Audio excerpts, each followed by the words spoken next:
Hello and welcome to our Community Chats podcast. Glad that you've joined us today for a conversation with Brendan Purin. Brendan and I cover a few topics of interest, and every time I talk with Brendan, I'm impressed with his expertise and insight into these rather complicated and sensitive areas, but also his willingness to share his expertise and perspective. We're lucky to have him working on these areas. We cover three areas today. One is an update on MAID. Our last podcast we did with Brendan dove pretty deep into MAID and some of the challenges. Wanted to just check with the change in government whether there's anything that new that is coming. So that was good to get touch base on that. The second is the Canada Disability Benefit. It is off and running, and Brendan provides some tips around what he's seeing as people are registering for this benefit, and also some of the challenges and workarounds that he's experienced. Really helpful if you're in the midst of sorting that out. And finally, supported decision making is something that I've been really impressed with some of the progress other jurisdictions, both across Canada and around the world, are making, but also fairly disappointed around how far Ontario lags behind this rather important piece of legislation and framework that empowers people to have more control over their lives every day. Great conversation that I hope you enjoy. I now bring you Brendan Purin. Brendan, welcome. Good to see you again. Nice to see you as well, Brett. Lots to talk about today, so we're going to try and focus in on a few issues over the next half hour or so. Last time we got together, we talked about MAID for quite a bit of time. And I guess the biggest change since we met last time that I'm aware of anyway, or I guess most of us are, has been a change in Prime Minister. An election, we went through all that, and we have a new cabinet and a new set of government priorities. I don't see disability well represented in this cabinet. I believe it's part of one of the Secretary of State's portfolio, MP from Toronto, Leslie Church. So that's good that she's got that portfolio, but certainly not the profile that it's had in the past. Are you seeing anything different with MAID, or has there been any changes to policy that we should be aware of?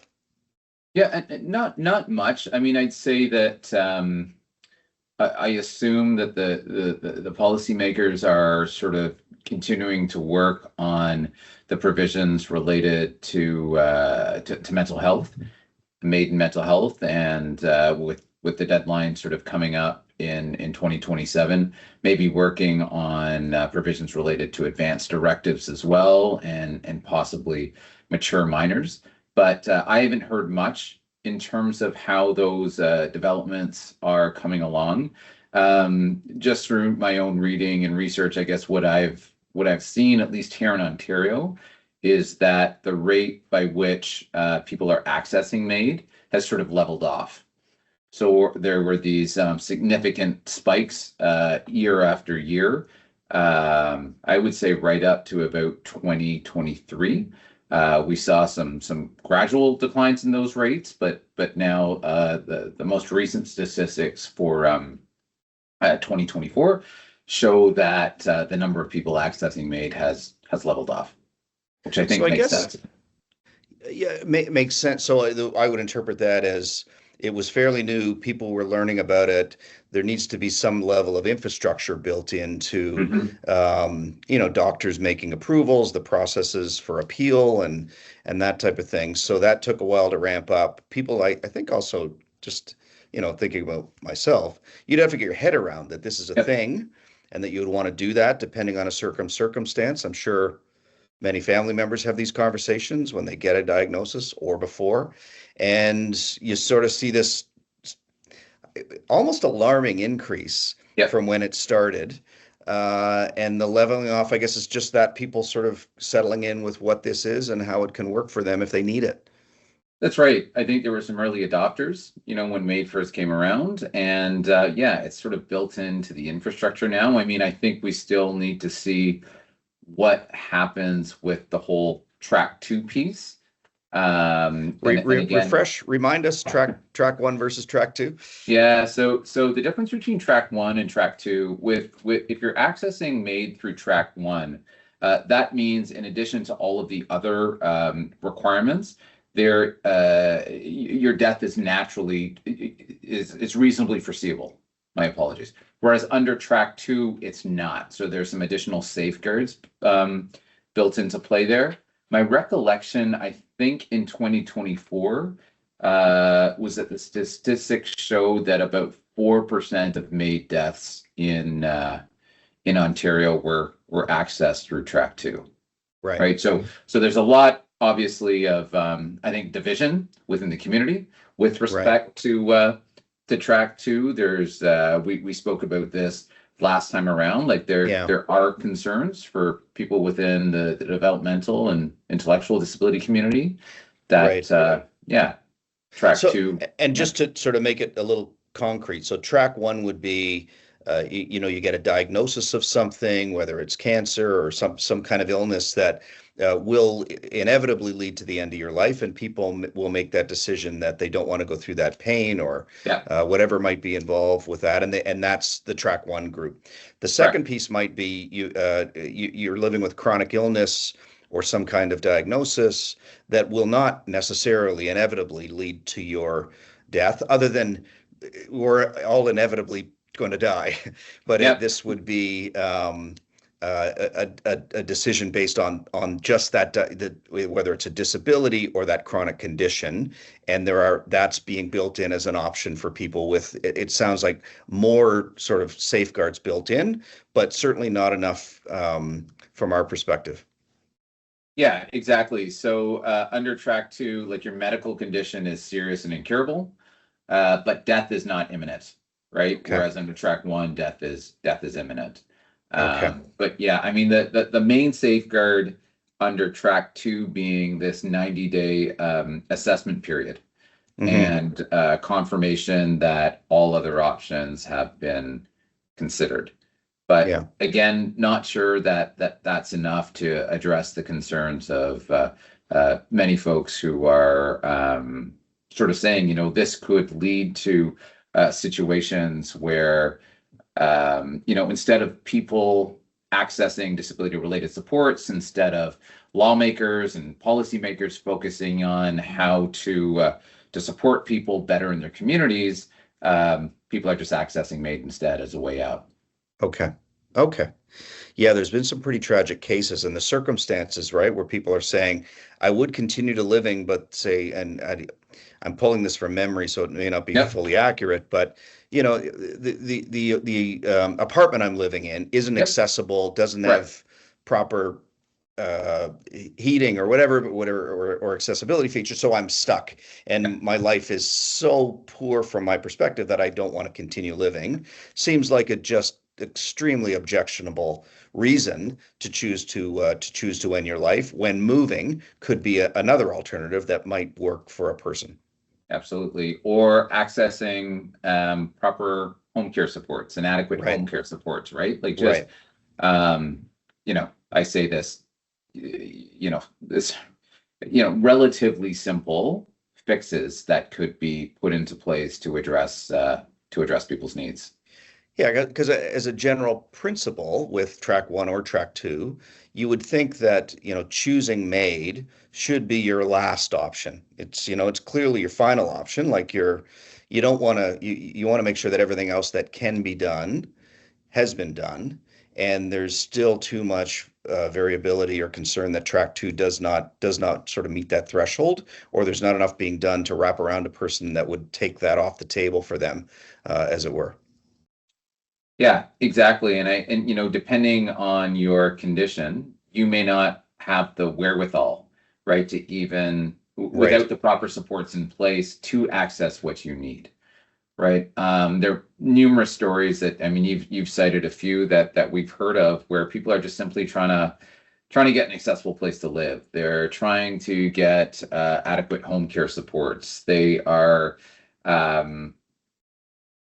simply looking for a roof over their head, right? But they've endured this consistent suffering over the years. They have nowhere else to turn, and now the law permits them Right. to simply end their life, Yeah. right? Without the adequate safeguards that are in place. So it some see it as very problematic. It's shocking that that's the level of discord we're at around, addressing a person's problems as it relates to chronic illness or chronic disability. Yeah, absolutely. And like I said, I think the statistics show, and I don't want to say only 4%, because 4% of I think approximately 3,000 Ontarians who accessed MAID in 2024 is still a significant number, but It is. It is. yeah, it It is. is. It'll be interesting to see whether or not that number increases Yeah. over the next few years. And and anybody that has to make this decision, whether you're in track one or track two, it's the most difficult decision anybody in their extended family or in their network will have to make. So completely understandable that there's a lot that goes into it, and a lot of emotions on both sides. What's the next? So, in terms of the new government, Hmm. we haven't seen any change. Things are sort of status quo from the last government. What's on the horizon? What should we be looking for next around up and coming or deadlines that are coming our way? Yeah, so it's 2027 that we're looking out at, and that's gonna we're gonna sort of get some direction from government with respect to people with mental health disabilities accessing Okay. MAID, and what that is going to look like in terms of legislative and policy framework, and what kind of safeguards are going to sort of be implemented there to ensure that. So sorry. So that's government policymakers coming up with their proposals, or is this a court process? Oh, this is government policymakers. So it already So went through the they've just courts. said we'll we'll Already have went we'll through get the back to you in courts. 2027. Yeah, it was supposed to roll out in 2024. Right.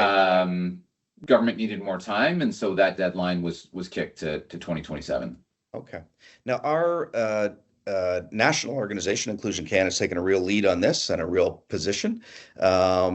What would you recommend to people that in our community or that might be listening to this, if they've got thoughts on how they might influence that policy? Are there Yeah. channels that are available to people? Yeah, so I believe Inclusion Canada is a coalition partner, Yep. uh, part of a group of organizations that actually launched a constitutional sort of action in relation to Track Two last year. So that's sitting somewhere in the courts. I would encourage people to reach out to Inclusion Canada to seek Okay. more information on that litigation, but. They are definitely leading the charge within our sector in terms of raising concerns related to Track Two. Great. Well, I'm sure we'll talk about this again. So that's a good update. Thank you. Um, Canada Disability Benefit. Hmm. So you and I have watched this for years now, and we've been at events. I think where the minister of the day talked about how impactful this was going to be, and it would lift people across the country out of poverty. And I've had conversations with ministers provincially around how they would treat that benefit going back to COVID, right, and before COVID. So this has been around for a while. It and poverty is one of the most challenging or one of the most significant issues facing people with disability. If you're on in Ontario, ODSP, your income is around $1,400 a month, which is about 50% of the rate of poverty. So you just by definition of being on ODSP, you're living in poverty. Um, People can earn some income, part-time job, and those exemptions have raised. But poverty's endemic, and it's a problem. And the CDB for certainly early on was held out as okay, this is going to help lift all Yeah. kinds of people out of poverty right across the country. We've since learned what it is. We've seen the details. Did that promise get fulfilled? Yeah, I mean, I don't think there's anybody out there in the disability community that wouldn't agree that it was a disappointing outcome. At the end of the day, I think many people had, as you said, Brad, these grand expectations that that this benefit was going to lift people with disabilities out of poverty. I mean, these were the statements that were being made by the minister at the time and by the federal government. And at the end of the day, unfortunately, we saw a monetary cap of up to $200 per month, right? So a top up of up to $2,400 per year, which obviously helps, but was not what the community was expecting. So it was definitely a disappointment. I guess on the positive side, at least, here in Ontario and in most of the provinces across the country, the federal benefit has been exempt.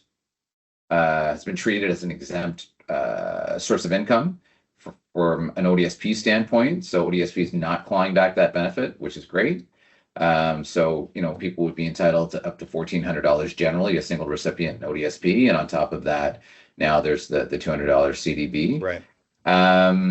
And I guess, some would say at least the legislative framework is in place that would allow the government to increase the benefit when the time is right.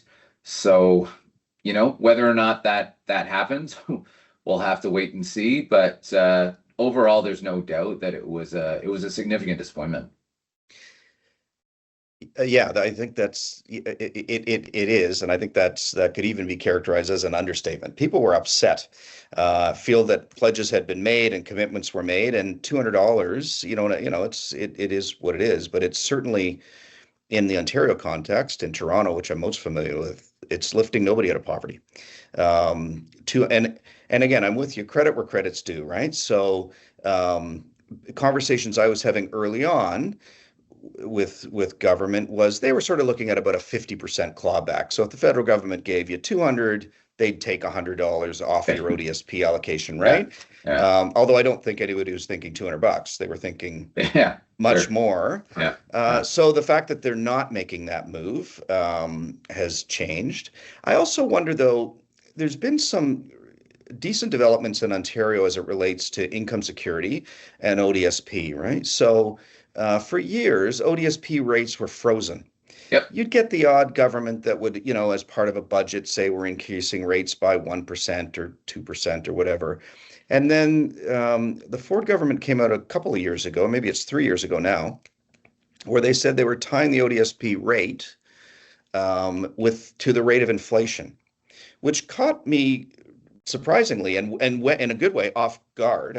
I think that was very bold. So, and again, not to say that ODSP is anywhere near enough, but at least it's the ceiling has sort of leveled off because you're going to keep track with inflation over time. So that was good progress. Yeah, absolutely. I mean, I think there were three key enhancements. One was an initial 5% bump, right? That the government, that was an election promise right that away. So they increased the base up by 5%. Yeah.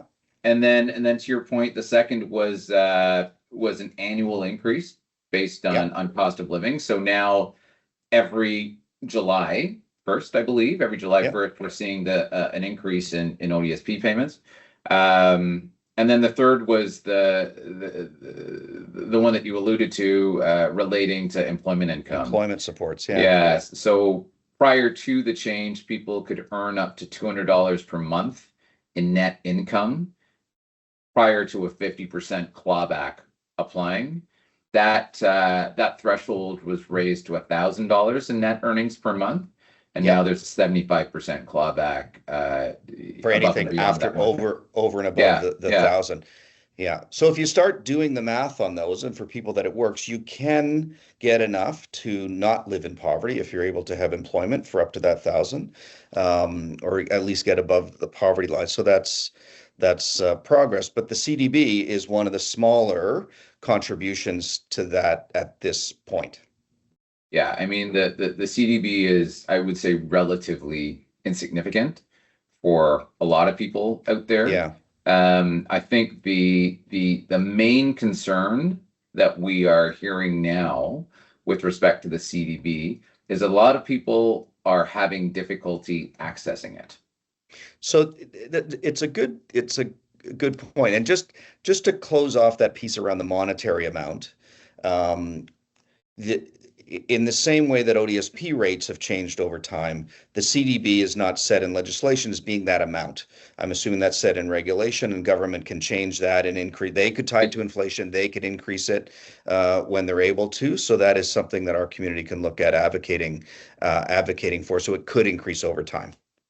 Exactly. And I would strongly encourage our Encourage that. community to do so. Yes. Okay.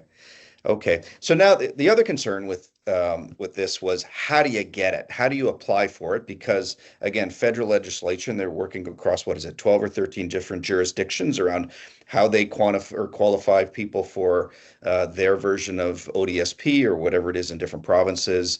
Do you need a diagnosis from a doctor? How recent does it have to be? Who can make decisions about the money? All those kinds of things. And I know that many of us had given lots of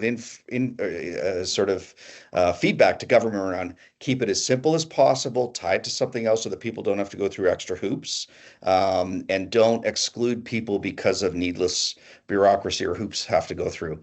How close did we get on that expectation? Well, I guess on the positive side, I mean, this was rolled out relatively quickly, right? So I think there was this urgency from the government at the time to get this out the door, to get it up and going, because there was just political uncertainty at that time. So it got out the door, but in doing so, in rushing through this process, the accessibility framework is flawed and the application framework is flawed. Okay. First of all, you've got the main eligibility criteria is that people have to be eligible for the disability tax credit, which was something that I think a lot of people in the disability community had pushed, had sort of requested that the government not pursue, right? Because there are just so many issues for a lot of people out there when it comes to applying for the DTC. But the DTC was a framework that the government already had in place. So it said, we're just going to use this. We're just going to use this. It was easy. It was an easy add-on, given your point they didn't have time. To, you know, a lot of us were trying to suggest that perhaps there could be some sort of streamlined application process through the provinces and through the territories. So maybe the DTC would be one, but also if you qualified for social assistance at the provincial or territorial level, like ODSP, you would also qualify. Yeah. But I guess logistically and from, you know, just federal, provincial, territorial standpoint, that may have been too difficult to administer. Yeah. But I think the real issue is, so you've got the DTC, that's the main criteria. Yep. A lot of people are having trouble accessing the DTC. I mean, the government has made some improvements to the application process on the DTC side over the last few years. However, applying for the CDB is actually a two-step process, right? So not only do you have to have the DTC in place and apply for that, but then you've got to go through Service Canada to actually access the benefit. Okay. I don't know, I can't think of off the top of my head any other government program that people with disabilities apply for whereby they've got to knock on two doors to access one benefit. So what are you doing at Service Canada? I mean, I go to Service Canada to get my passport renewed. You're applying for the benefit. You're applying for the benefit. You're applying for the benefit at the local Service Canada retail outlet. Yeah. So it's kind of So it's kind of like, you know, the registered disability savings plan, let's say, right? Like using that as an analogy, the main eligibility criteria is the disability tax credit as well. It's a DTC through the Canada Revenue Agency through CRA. And then I guess it is a two-step process, because then you got to go to a financial institution. You got to go to a bank or an investment advisor to open that. Right. It's kind of similar in the CDB world, right? You have to have the DTC in place, and then you have to go to Service Canada to actually apply for that benefit. Okay. And people are facing, I mean, there are numerous barriers that people face when it comes to applying for the DTC, but let's say you're able to get that. People are now facing barriers at the Service Canada door. What kind of things? Mainly related to legal capacity. So, and this, I should preface this by saying this isn't necessarily an issue, depending on where you live. But for people here in Ontario, based on how our laws work around consent, capacity, and legal decision making, those laws are creating a barrier for some people to access the CDB through Service Canada.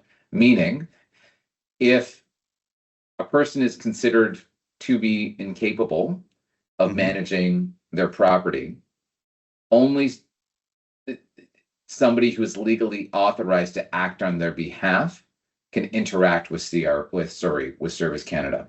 Right. Which means filling out a legal representation form through Service Canada, or it means having a power of attorney in place, power of attorney document in place. Some people don't meet the legal test or the legal thresholds to execute those documents, and therefore they're being told that guardianship is needed in order to access the CDB. Okay. Right. So it's the same issue that people have faced over the years. Some people have faced over the years when trying to access the Registered Disability Savings Plan, the RDSP. So how is Service Canada making that determination as to whether somebody's capable or not? Is it just do they have a process in place, or is it, we do with banks a lot with people, and a lot of times it's just they eyeball a person and go, I don't think that person's capable, or I'm not comfortable with making that decision, and they make them go through a process. So Service Canada is not really interacting with people unless they're applying in person. The majority of folks are applying online or by mail. And so what's happening is, my understanding at least, because we're getting a lot of calls here at the office, is that person may apply online or somebody may help that person apply online. And then Service Canada is calling in some cases to verify information or to collect additional information. And then the supporter, usually the parent or a family member, is sort of explaining the situation. And based on that explanation, right, Service Canada is saying, okay, well, I need some sort of legal authorization before I can engage with you. Okay. So there is a form. That Service Canada does have, and I've got it here. It's called the consent to communicate information to an authorized person form. So that may help some folks. Someone, you can fill out the form, sign it, give it to Service Canada, and that would authorize somebody else to speak on your behalf. Not necessarily apply for the benefit for you, but share information on your behalf. There's the legal representative process, and then, like I said, there's the whole power of attorney and guardianship process here in Ontario. So again, just listening to you talk about it, it's hard to keep track of all the pieces there. What would you recommend for people? So Service Canada website, I guess we're just Googling up or using ChatGPT to ask to get to the Service Canada website and go through the process. If people get stuck, where can they go to get more information or learn from others about what they've gone through? Yes, I'd say the first thing is most people will receive a letter in the mail that they are eligible for this benefit. There'll be like a 7-digit code. Okay. You go to it's a very, I would say, at least from my perspective, fairly user-friendly website to apply. You punch in the code, you may not have a problem. Right. You will encounter a problem if a follow-up is required with Service Canada, right? And a conversation is required. So if that's the case, they could look at this consent to communicate information form, right? They can authorize someone to share information with Service Canada on their behalf. They could try to complete the legal representative form. It's another Service Canada form that may work. They could speak to a lawyer to see if they can execute a power of attorney document. But right now there isn't, I wouldn't say, like, there is unfortunately no easy fix for this. Right. So we're kind of figuring it out as we go, and I guess people will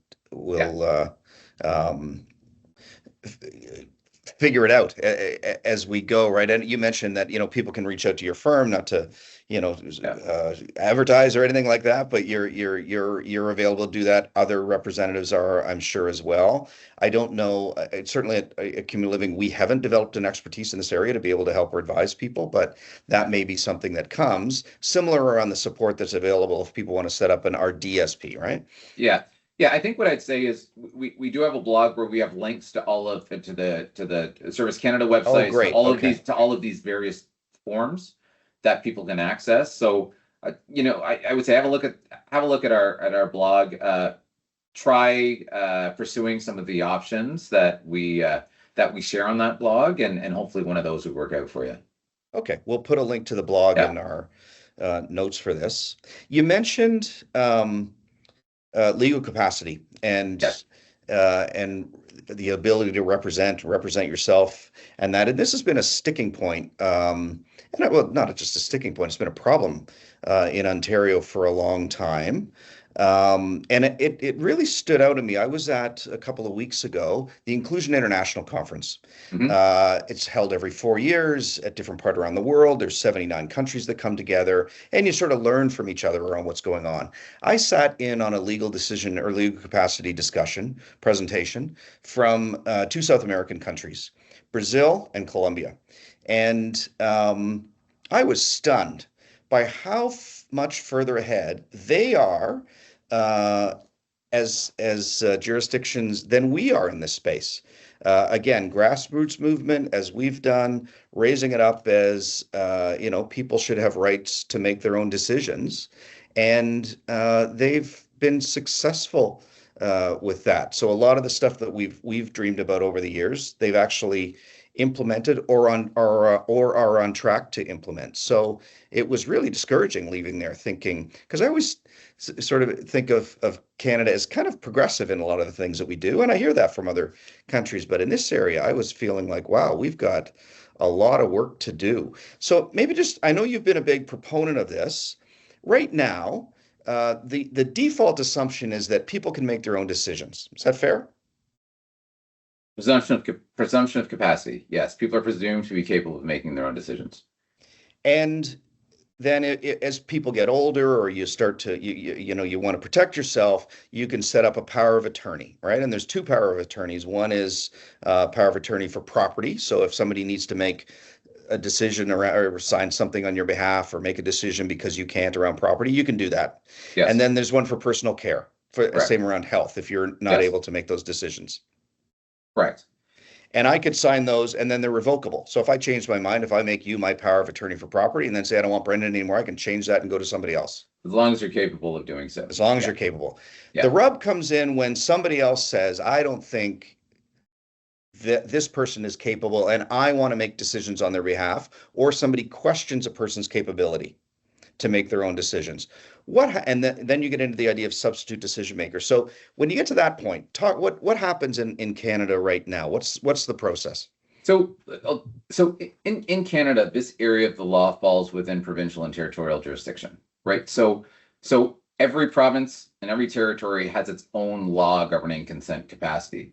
We are very, very, very behind here in Ontario, but other jurisdictions within Canada are leading the way, right? Like a lot of the supported decision making legislation in U.S. states, in countries down in South America, are actually based on provincial legislation up here in Canada. Who are the leaders in Well, Canada? one of the pioneers was BC. The Representation Agreement Act has been around in BC for decades, and the Representation Agreement Act, I mean, there are some people who have issues with the legislation, but Mhm. it provides a much more progressive framework for people to appoint a trusted friend or family member to support them in the decision-making process than anything we have here in Ontario. In Ontario, the law is very clear. It's either you're capable or you're not capable. And if you're considered to be incapable, then somebody steps in your shoes and makes a decision for you, as opposed to out in jurisdictions like BC, where the law respects the fact that you may require support in making your own decisions. So what would that support look like? The support would look like, so that the legislation is based on the concept of a trusted friend or family member being able to interpret your will and preference, Right. right? Just by knowing you, by having a relationship with you. The interpretation of will and preference is a much lower sort of legal threshold than we would apply here in Ontario when it comes to determining whether or not somebody can, let's say, execute a power of attorney for property. Right. So the issue here, and you articulated well, the issue here is that we have these instruments. they are more or less substitute decision-making instruments.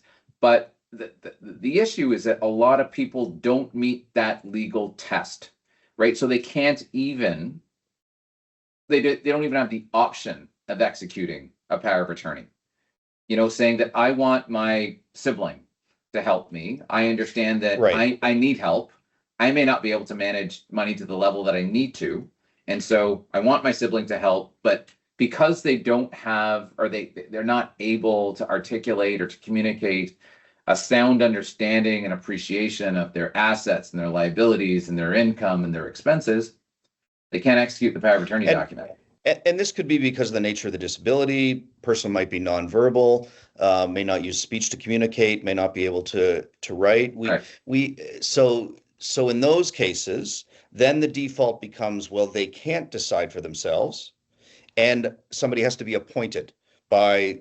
But who would make that decision as to who's So yeah, so appointed? they can't make a decision for themselves. They Yeah, can't choose who they want to support them in making a decision. They can't choose who they want to make a decision on their behalf, right? And so therefore, they're subjected essentially to a litigation process, right? To the courts, because you then need a third party to apply to the court, or on the property side, you could actually apply through the public guardian trustee's office to become their legal guardian. okay, Either legal guardian of property, two types of guardianship, one of property, one of the person, same as powers of attorney. But right. once legal guardianship's in place, that means that the person is no longer able to make any decisions for themselves, right? So all of their decision making Is ability vested in somebody else. is vested in somebody else, and it's relatively permanent. I mean, we have Yeah, been able to get guardianships reversed, but they're very few and far between, right. right? Once guardianship's there, it's there, and the person virtually has no say in who is appointed their guardian.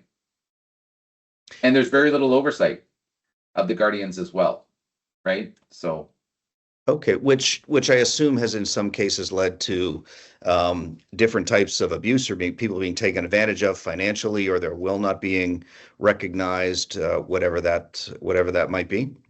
yeah, unfortunately, we've worked on some pretty ugly cases, and I'm not going to say it's rampant, but what I will say is that there are minimal safeguards in place to ensure that that especially people's finances aren't being mismanaged. Right, Or on the personal care side, what we've seen a lot of are guardians of the person restricting access, right, to other people, or making choices with respect to what that person eats, what that person wears, what activities that person participates in. right. So it's a very, very invasive it's a very invasive option. So how do we fix this? Well, I mean, the Law Commission of Ontario underwent a fairly significant law reform project between, I want to say it was between sort of 2014 and 2018, in and around then. And there were a ton of recommendations that came out of that project. It was focused on legal capacity and decision making and guardianship. There was a little bit in there related to supported decision making, not a whole lot, but based on to the best of my knowledge, nothing from that It it it report you has know, been implemented. yeah. I I'm not the most informed person in the world, obviously, about many things, but I haven't heard a thing about this in Ontario as being an issue for a long time. You hear people talk about it, and we all go, "Oh man, this doesn't feel right or Yeah. work well." Um, but I haven't heard anything sort of being done about it to address it. It's just sort of an understanding, man, this could be better, but no movement. Yeah, I mean, we're working on it, working on this legal capacity piece very narrowly right now with respect to the RDSP, Yeah. because there is a barrier to accessing the RDSP for a number of people who are considered incapable of signing a contract. The federal government has sort of put temporary measures in place to address that, but those Oh, really? Okay. but those measures expire next year, Okay. and so But that's a start. Well, So it there's was a sort of, I mean, recognition. they did it a while back. The Okay. problem is that those temporary measures don't address the barrier for everybody. So what they do is they allow a parent, spouse, common law partner, or sibling to be an RDSP plan holder. A lot of people don't have family members, right? Right. They don't have siblings, they don't have parents, they don't have partners to, so they're still facing the barrier. But that was rolled out initially in 2012. Siblings were added last year or a couple of years ago, Okay. but these are temporary provisions that expire next year. Okay. And so the onus is on the provinces and on the territories to fix their legislative framework, to fix their laws so that this isn't an issue. I mean, Ontario, the issues that people are facing with the RDSP, the issues that people are facing with the Canada Disability Benefit, with the Canada Dental Plan, all stem from Ontario having outdated legislation. Okay. Well, that is something that we should focus on as well. There's a lot of advocacy priorities, but this seems like an important and somewhat urgent one as well. Agreed. Final question. Did you get out golfing much this summer? Well, I played a lot of tournaments Okay. in the month of September. So I don't know if many people who watch me would consider that to be playing golf, but I gave my best shot, and yeah, I mean, it was awesome weather this summer. So It was great. It was fun on great. the Are you feeling greens. good? Are you feeling good about your swing and the game and all that, or you just prefer a tournament because usually you're just playing the best ball? Or That's tournaments are my go-to. I don't. Yeah, yeah, It is a helpful way to play. that's right. That's right. It really is. Brendan, thanks. Always get a lot of great information from you. Thanks for the work you're doing with your firm and for the connection you've got with both Community Living Toronto and our community. Really appreciate it. Always a pleasure, Brad. Thank you for having me today. Thanks. Thank you for listening, watching, and sharing.